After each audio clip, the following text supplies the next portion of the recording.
예, 반갑습니다. 오늘 대중공양 다녀왔습니다.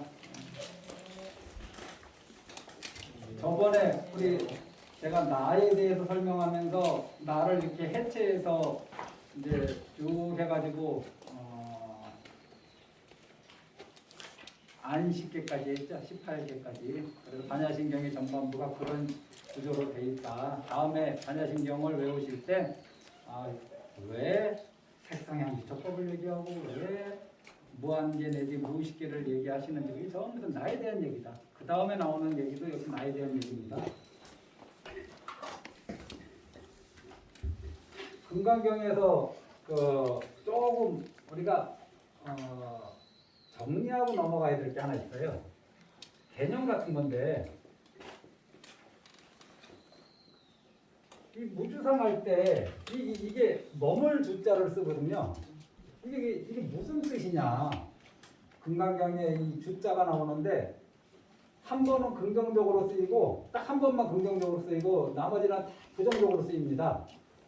첫 번째는 보리심을 낸 자가 어디에 머물러야 되냐 할 때 어떤 마음에 머무르라고 강대심, 제일심, 항상심, 구전도심 이 네 가지 마음에 머무르라 할 때는 긍정적으로 쓰여요. 딱 한 번만 처음에. 그 다음부터는 무조건 다 머물지 말라 그래요. 부주상 부자를 쓰기도 하고 아니불자 부주상하든지 무주상하든지. 이때의 주는 무엇이냐? 처음에 긍정적으로 쓰인 이 주는 그 전에 그런 마음이 없었거든요. 그래서 요번에 보리심 내면서 일으킨 거잖아요. 그래서 일으키다 이런 마음이 있고 강대심을 일으켜라, 제일심을 일으켜라, 항상심을 일으켜라, 깨닫고자 하는 마음을 일으켜라 이거 아닌가요? 다만 나만 깨닫고자 하는 게 아니라 상대방도 깨달음에 이르도록 도와주겠다는 그 마음을 일으키라 이거잖아요. 그래서 일으키다라는 뜻이 하나 있고 그 다음에는 그 마음을 잘 보호하는 것, 수호하는 것 이렇게 좀 긍정적으로 쓰입니다. 이런 해석은 딴 데 없어요. 그냥 제가 금강경 보면서 첫 번째 주는 딱 한 번만 나와. 첫 번째. 그런 이전에 없던 마음을 일으킨 다음에 그 마음을 잘 지키고 보호하고 수호해라. 이렇게 응원하죠. 할 때는 일으키다 수호하다. 좋은 마음을 일으키고 그 마음을 잘 지켜라. 이렇게 쓰이고 그 다음에 이제 무주상보시 이렇게 맨날 쓰는 거. 이럴 때 이 주는 무엇이냐? 머물다죠. 당연히 우리가 흔히 얘기하잖아요. 상에 머무름이 없이 보시하라. 그런 말 많이 하잖아요. 상에 머무름이 이 글자를 제대로 해석 안 하고 그냥 이게 누구나 다 이해하는 것처럼 우리가 쓰기 때문에 제가 한번 그냥 정리하고 넘어가는 겁니다. 이 주가 머물다인데 마음이 머문다는 뜻이 아까 긍정적으로 쓰인 거 말고 부정적으로 쓰인다면은 어떻게 되느냐? 마음이 머물면 집착이 되죠.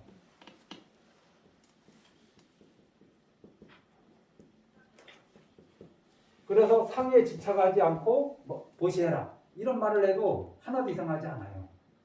상에 집착함이 없이 보시해라. 그럼 집착하게 되면은 여기서 어떤 일이 벌어지느냐?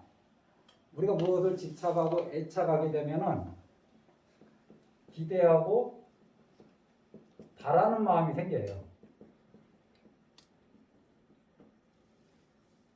맞잖아요. 집착하게 되면 기대하고 바라는 마음. 우리가 어떤 사람한테 집착하면은 엄마가 아들한테 집착한다는 게 뭐냐면 내가 기대한 대로 좀 해달라 이 뜻이거든요. 우리가 부처님께 집착해서 보시하잖아요. 그럼 제발 부처님 제가 원하는 게 이거 있으니까 이거 좀 해달라 이런 마음으로 보시하는 거잖아요.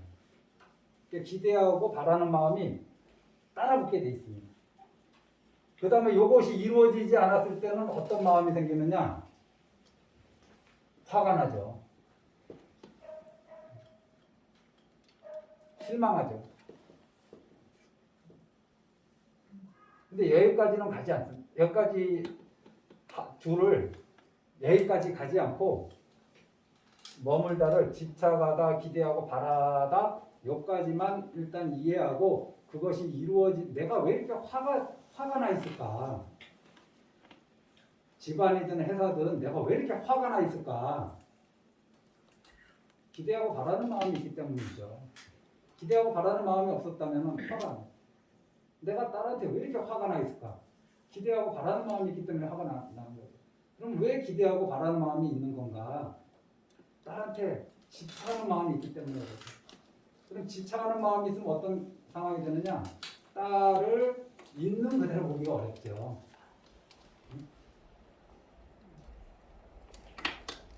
다 경험들 많이 해보셨죠? 남편도 마찬가지고 배우자도 마찬가지죠. 그래서 주는 첫 번째 주 보리심을 낸 자가 어디에 마음을 머물러야 됩니까? 그럴 때 일체의 대상에 대한 차별이나 제한을 두지 않는다. 여기에 마음을 둬야 된다. 이것이 이럴 때는 긍정적이에요. 그럴 때는 그런 마음을 일으키고 그런 마음을 잘 지켜라. 그 다음에 목적은 깨달음이다. 무의 열반이다. 그 다음에 이 마음이 중간에 변하지 않도록 쭉 이어갈 수 있도록 해라. 항상심, 항상 쭉 변치 않는 마음. 그 다음에 내가 깨달았구나. 내가 깨달았다 해도 내가 깨달았다는 생각이 없고 남을 깨닫게 했더라도 깨닫게 했다라는 생각이 없는 거. 왜냐하면 그런 생각이 있으면 뭐가 있다고요? 아상, 유상, 중생상, 수배상이 있다라는 인간경의 논법이잖아요. 그럴 때는 그런 마음을 일으키고 잘 지켜라 이런 뜻이고 그 외에 주는 무조건 상에 기대하는 마음 없이 보시해라. 상에 집착하는 마음 없이 보시해라. 이 머물다. 상에 머무름 없이 보시해라 할 때 이 머물다가 이런 의미로 쓰인다. 그래서 이게 아주 기본적인 거니까. 근데 한번 정리하고 넘어가지 않으면은 애매해집니다.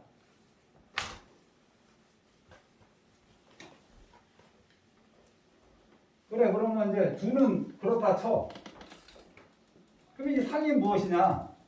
처음에 이제 저번 시간에 하나 말씀드릴 게 있어요.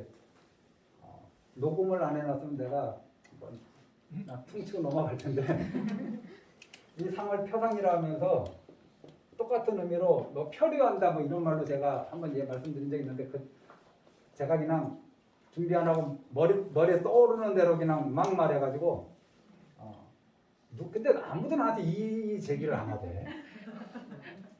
이때 이 표는 우리가 표지할 때 이 표지는 요 앞에 두꺼운 종이하고 뒤에 두꺼운 종이를 이렇게 표지라거든요. 겉자. 이 표할 때 이건 겉이거든요. 그러니까 마음에 있는 것이 겉으로 드러난다. 그래서 표상이라고 하는데 표류할 때 표는 물에 이렇게 떠내려가는 표자예요. 전혀 한자가 다르다. 그 하나 이제 말씀드리고 저번 시간에 한번 정정하고요. 이 상이 무엇이냐? 구마라주 스님은 이 모양상으로 했고 그 외에 많은 스님들은 다 생각할 상으로 했는데 모양에 머무름 없이 이렇게 해도 웬만하면 뜻이 통하는데 다 이 뜻으로 이 무주상을 이해하는 것이 좋습니다. 모양은 너무 제한적이고 눈의 대상밖에 안 되잖아요. 모양은.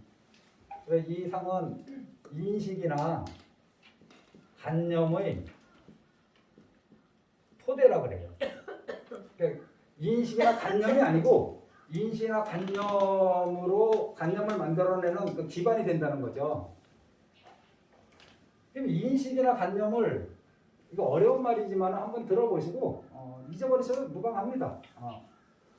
우리가 인식이나 관념을 어떻게 정리하느냐? 이름으로 해요. 첫 번째 스타트가 이름으로. 예를 들면은 우리가 안다 모른다 할 때 내가 예를 들면 하와명보살님하고 내가 어디 가다가 뭔 꽃이 있어. 이게 뭐죠? 그럼 보살님이 이 꽃을 이름을 모르면 뭐라 그래요? 모르는데요 그러잖아요. 여기에서 하는 난센스가 뭐냐? 내 눈으로 이 물건을 보고 내 코로 이 향기를 맡고 내 손으로 만져보기도 했어. 직접적으로 내가 경험한 거예요. 경험했지만 나는 모른다라 그래. 이 꽃을 몰라 나는. 내가 경험했어. 눈으로 보고 손으로 만져보고 향기도 맡아봤는데 그러면 이거에 대해서 내가 어떤 뭐가 정리가 돼야 되잖아요. 하지만 나는 계속 모른다라는 생각에 빠져 있어요. 근데 하면무사님이 그거 장미입니다 그러면은 장미구나. 그리고 다음에 지나가다가 똑같은 꽃을 보면 난 이 꽃을 안다고 생각을 해요. 이게 인식의 오류. 우리가 이 안다고 하는 것의 오류, 모른다고 하는 것의 오류가 여기서는 사람에 대해서도 우리는 이런 식으로 얼마나 많이 판단을 내리는지 모릅니다. 여해라는 이름 안에는 여해가 없어요. 사실은. 이름일 뿐이야. 이름일 뿐. 그렇지 않나요?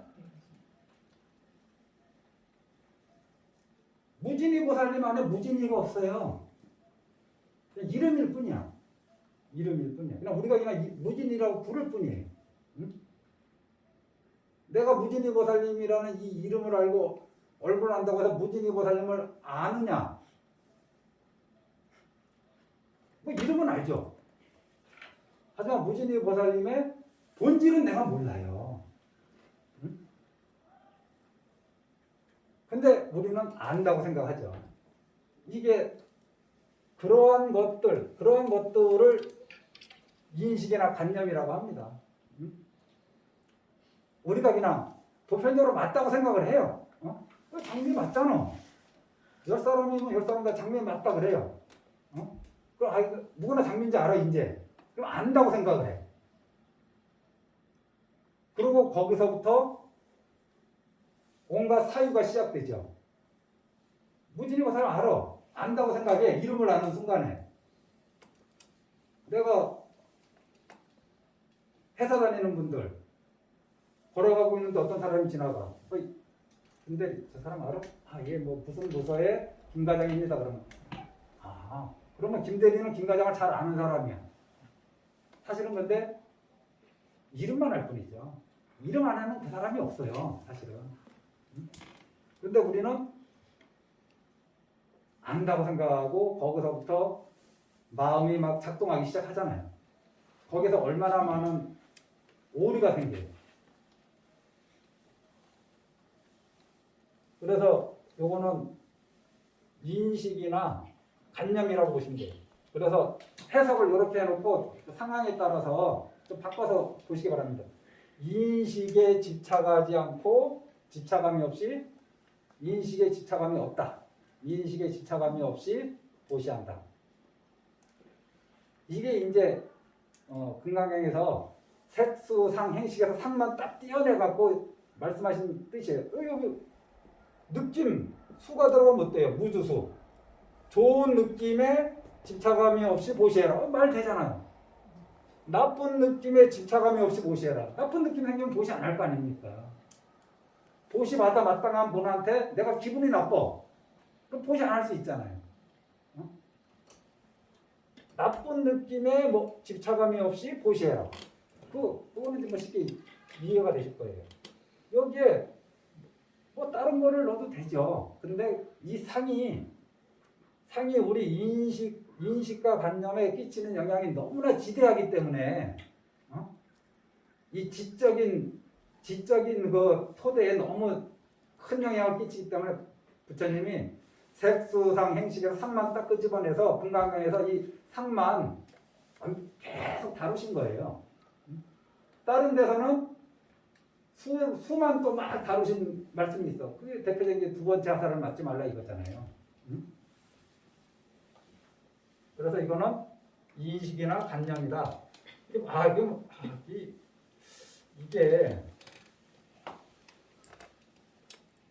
불자님도 상이 높다라는 말 무슨 말인지 아시죠? 상이 높다라는 게 무슨 뜻인가요? 상이 적어서는 상이 높아. 그런 말 쓰죠? 그럼 무슨 뜻인가요, 이게? 자기 생각을 못하잖아요. 자만하고 교만하고 막 이런 아상이 높다라는 뜻이잖아요. 그거는 이제 이 상을 여기에다가 아상이라는 말을 붙여서 아주 줄여서 생각한 거고 왜 상에 아상만 있겠어요? 법상도 있고 그런데 비법상도 있고 그런데 금강경을 보면은 그래서 상이 높다 할 때 우리는 아상이 높다라는 말로 이제 다 이해를 해. 다 이해를 해. 하지만 거기에는 왜 그러면 상이 높은가? 왜 아상이 높다라는 말을 하느냐? 간념이 생각이 모양이 없는 건데 이게 모양이 있는 것처럼 딱 굳어져 가지고 바뀌지 않을 때 우리는 상이 높다 그래요. 그 어떤 간념? 나라는 간념이 딱 굳어져 갖고 돌멩이처럼 단단하게 굳어졌을 때 우리는 상이 높다 그러죠. 무주상은 이런 뜻이다.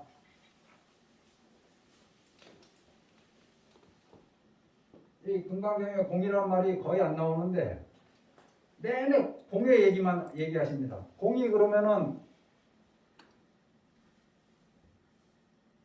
공이 뜻이 우리가 이게 비우자 그러잖아요. 공을 비우자. 그럼 비운 것이 공이냐?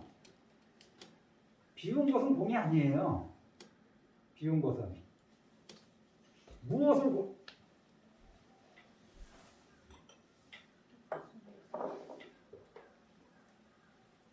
일체 만물이 다 공하다 그러잖아요. 이 컵 안에 지금 물이 있거든요. 지금 이 컵은 지금 공한 겁니까? 공하지 않은 겁니까? 공하지 않아요? 컵에 물이 있어. 그리고 컵에 물을 버리면 이 컵은 공해지고 컵에 물이 있으면 이 컵은 갑자기 공해지지 않아지는 거예요? 이 안에 뭐 빈 공간이 있다고 공한 거고 빈 공간이 채워지면 공하지 않은 건가요? 공은 그런 개념이 아니에요. 무엇을 비우자, 없애자 이게 공이 아니라 이거죠.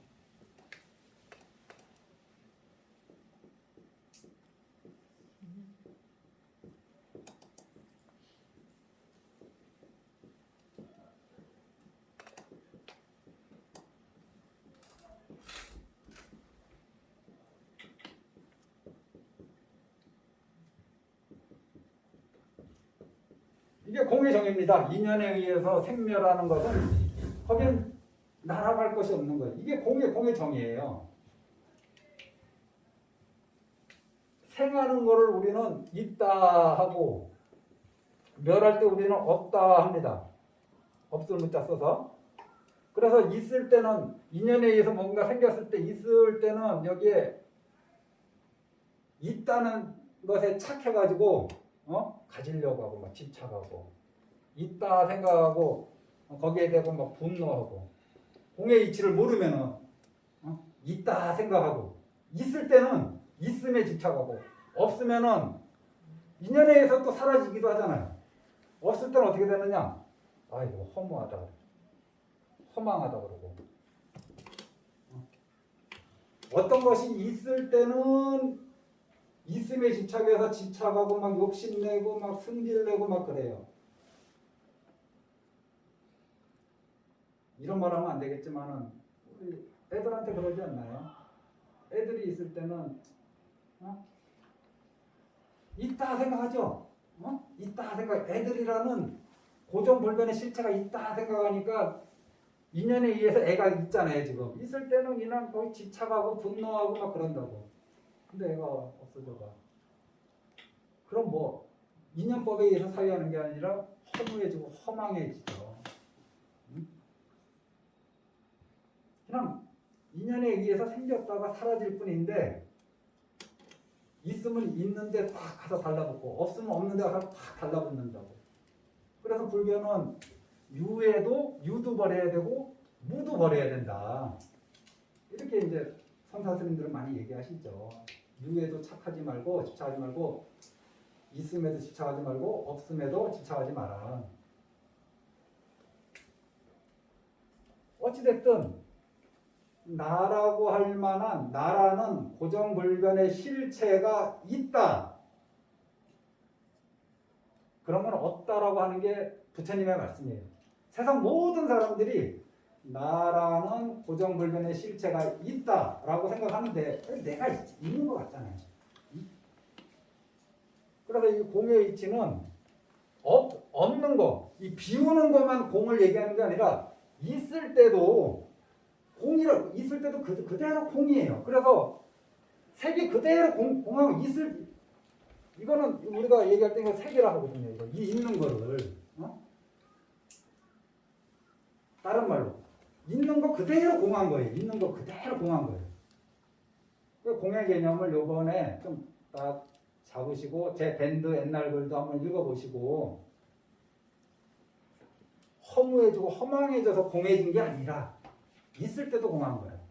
단지 이 컵이 물을 채우고 이렇게 버리고 이렇게 버리면 이렇게 비워지고 이러는 거는 기능일 뿐이에요. 이 컵 그걸로 이 컵이 공해지고 그러는 게 아니에요.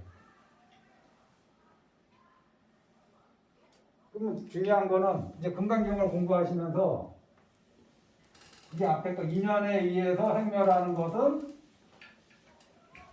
이 앞에 말은 기억하세요. 인연에 의해서 생멸하는 것은 나라는 고정불변의 실체가 없다.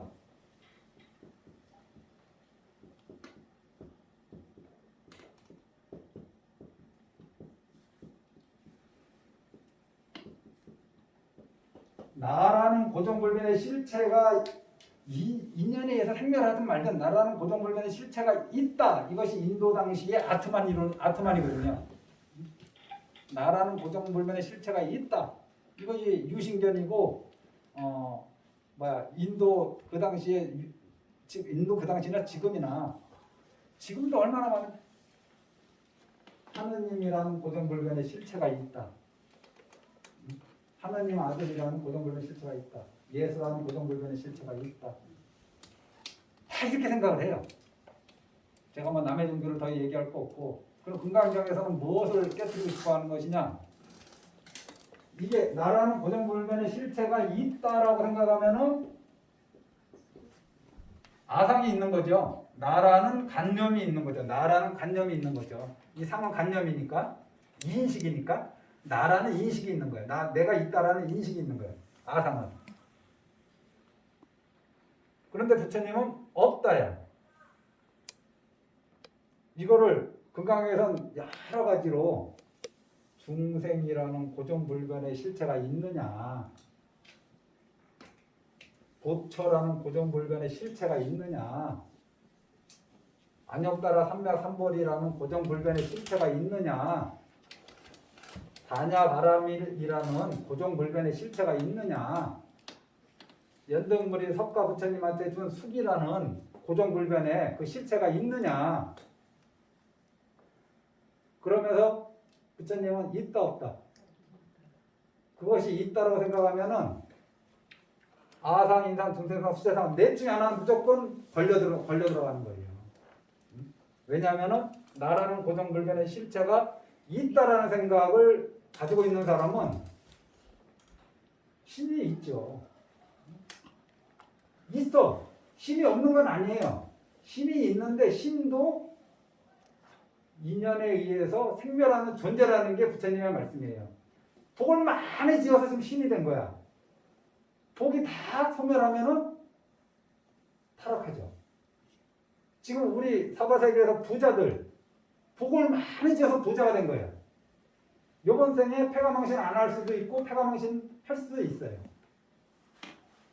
태어날 때부터 부자라고 해서 죽을 때까지 부자인 사람도 있지만은 또 복이 엄청나게 많은 사람이에요. 하지만은 태어날 때 부자인 사람이 계속 가난해지는 사람도 있잖아요. 무엇인가 고정된 실체가 없는 거예요. 금강경 계속 읽어보시면은 바냐바라밀이라는 것이 있느냐? 없다. 그냥 이름이 바냐바라밀이다. 우리가 이렇게 이해를 아니요 부처님이 얻었다라고 하는 법이라는 고정불변의 실체가 있느냐? 그러면 부처님이 석가불이 연등부처님한테 어떤 고정불변의 법을 받았다. 요것이 연등부처님한테 받은 법이다. 그럼 부처님이 팔만대장경 뭐하러 얘기해요? 그냥 이것만 얘기하면 되지. 부처님이 안욕따라 삼백삼벌이라는 고정불변의 실체가 있다. 그러면 요것이 안욕따라 삼백삼벌이야. 그럼 요것만 얘기하시면 되지. 그럼 누구나 쉽게 깨닫잖아요. 지금의 계절이 뭔가요? 여름? 여름. 저기 나가서 이것이 여름이다 할 만한 거 하나만 가져와 보세요. 온 세상이 다 여름이야. 거기서 이것만 딱 갖고 와서 이게 여름이다라고 주장한단 말이에요. 이게 여름이다. 그러면 이것만이 여름이라고 할 만한 것이 있느냐? 없어요. 안 그래요? 어찌 그것만이 여름이라고 얘기할 수 있어요? 온 천하가 여름이야. 온 천하가.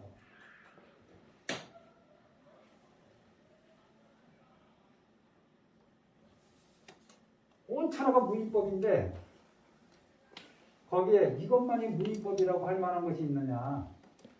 그래서 정해진 것이 있느냐? 무유정법명 안욕따라 삼백삼벌이 안욕따라 삼백삼벌이라고 이름 붙일 만한 정해진 법이 있느냐? 없다. 만약에 그런 게 있으면 우리는 그것만 닦으면 돼요. 그럼 부처 되니까.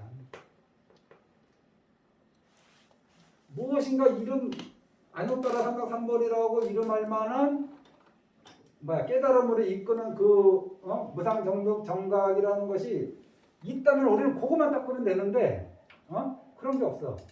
왜? 온 사람이 다 안욕따라 삼백삼벌이라는 거죠. 없다는 게 온 사람이 다 안욕따라 삼백삼벌이. 그런데 우리는 그걸 못 보는 거죠. 뭐 제가 봐서 얘기하는 건 아니에요.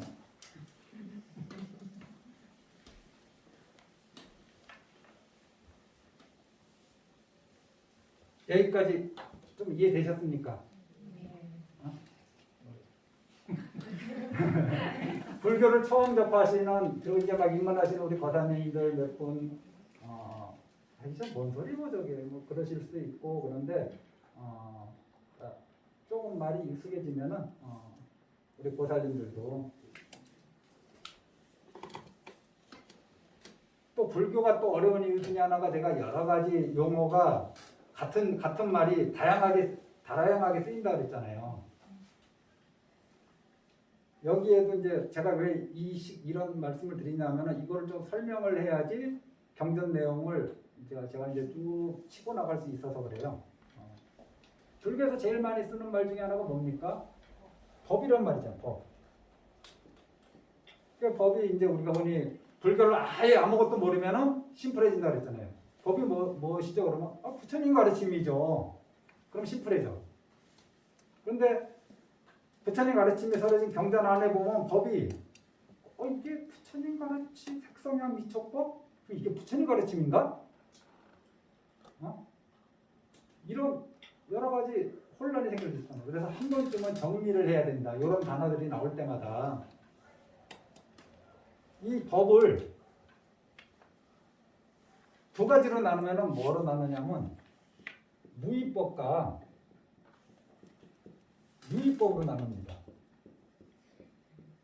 이게 한문이라서 업술모, 할위, 법법에서 함이 없는 법, 이술류, 함이 있는 법 이렇게 얘기하는데 무위법은 다른 말로 그냥 무위법은 이게 똑같은 말로 동의어로 열반 깨달음의 세계 이렇게만 정리해 놓으면 돼요. 무위법은 열반이다. 그러면 무위법은 뭐냐? 열반을 제한 모든 것. 금강경에 무위법에서 일체 현상이 나온다는 말도 나오고 저 뒤에 가면 일체유위법, 여몽한 고영, 여로영여정, 응작여시간 이 유위법이라는 말도 나오거든요. 그러니까 지금 한번 정리해 보자는 거예요. 응? 무위법은 깨달음, 열반. 부처님이 보리사를 뭐야 얻으신 그 깨달음, 무열반, 열반. 그거 하나만 제외하고 나머지는 다 무위법이다. 유위법이다. 그럼 이 유위법에는 나와 이 세상이 다 포함돼요. 나와 이 세상이 다 포함돼. 나와 이 세상은 무엇으로 구성되어 있느냐? 심플하게 생각하면 나와 나 아닌 것들. 맞잖아요. 나와 나 아닌 것들. 와이프 나 아닌 것이야. 자식 나 아닌 것이야. 재산 나 아닌 것이에요. 아파트 나 아닌 것이야. 나는 나와 나 아닌 것. 그러니까 이거를 내 몸 바깥에 있는 것이라 하지 뭐. 내 몸 바깥에 있는 거. 이런 유의법 할 때는 나도 포함되고 내 몸 바깥에 있는 일체 모든 돌멩이든 사람이든 다 포함된다. 그래서 불교가 또 어려워지는 게 이때 나와. 이때 이 나를 나자 써서 아라 그러고 이 바깥에 있는 것들을 우리는 또 법이라 그래요. 그래서 자기가 공한 줄 알면 아공이라고 얘기했고 이 바깥 대상도 공한 줄 알면 뭐라고요? 법공이라고 얘기했잖아요. 불교 경전 보다 보면 아공도 나오고 법공도 나오는데 이때 이런 말이다. 그러면 나는 부처님은 항상 나를 뭘로 얘기하시냐? 내 몸을 얘기하는 색, 느낌, 수. 금방 상은 뭐라 그랬죠? 인식이나 개념의 토대가 된다. 그 다음에 이거 행식.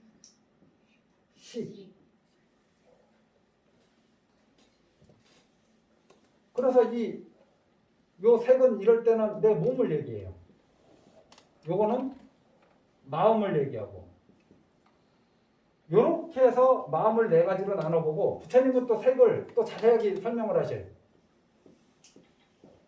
5가지로 안, 이, 비, 설, 신. 그리고 이 마음을 위로 한문으로 이제 위로 이렇게 번역을 해요. 안, 이, 비, 설, 신의 여기까지가 나에 대한 얘기예요. 그러면 내 몸 바깥을 이제 얘기해야 되잖아요. 내 몸 바깥 요거 내 몸 바깥을 여기다 얘기해야 되는데 여기다 얘기할게요. 내 몸 바깥에 뭐가 있느냐? 색이 있어. 이 색이 여기 또 나와. 어디 갔어? 여기 색이 있는데.